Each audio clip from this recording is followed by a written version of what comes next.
Alors, pour le vrai ou faux de cet exercice. Donc, donc, toujours pareil, tu précises bien si l'affirmation qui est donnée là, elle est vraie ou fausse, et où tu justifies, où tu corriges de façon claire ce qui est faux sans faire de négation. Donc ça veut dire que tu ne peux pas corriger en disant les droites D1 machin, qui ont pour équation, la droite D2 qui a pour équation truc et la droite D3 qui a pour équation ça, ne sont pas parallèles. C'est ça, corriger sans négation. Alors, pourquoi c'est vrai? Eh bien parce que la droite D2, elle est parallèle au vecteur de composante B moins A, ou si tu préfères moins BA, mais le vecteur V2, il est bien parallèle au vecteur de composante moins 21, 9. Donc voilà pour le vecteur V2 qui est parallèle à la droite D3. La droite D3, elle est parallèle au vecteur de composante 35 moins 15. Oups, j'ai peur. Pardon. 35 moins 15.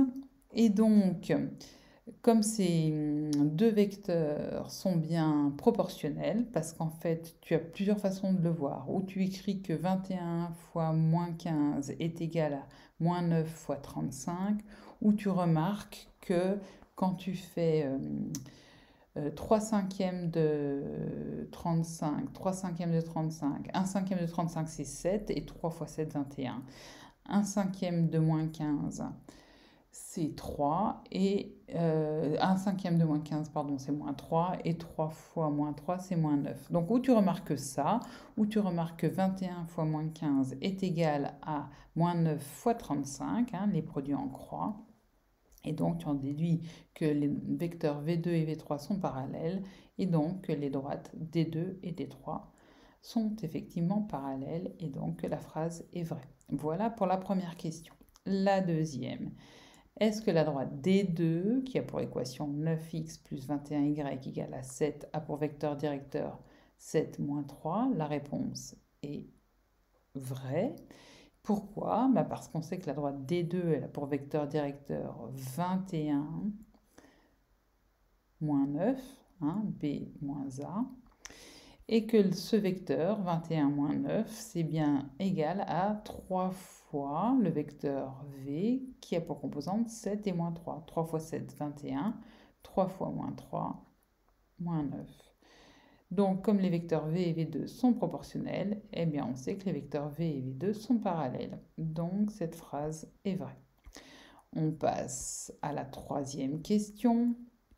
Est-ce que les droites D2 et D4 sont perpendiculaires? Alors, ici,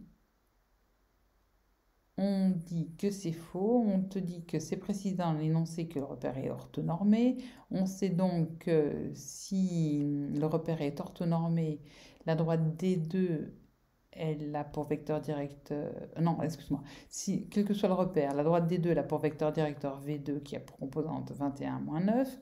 La droite D4, elle a pour vecteur directeur le vecteur V4 qui a pour composante 3, 7.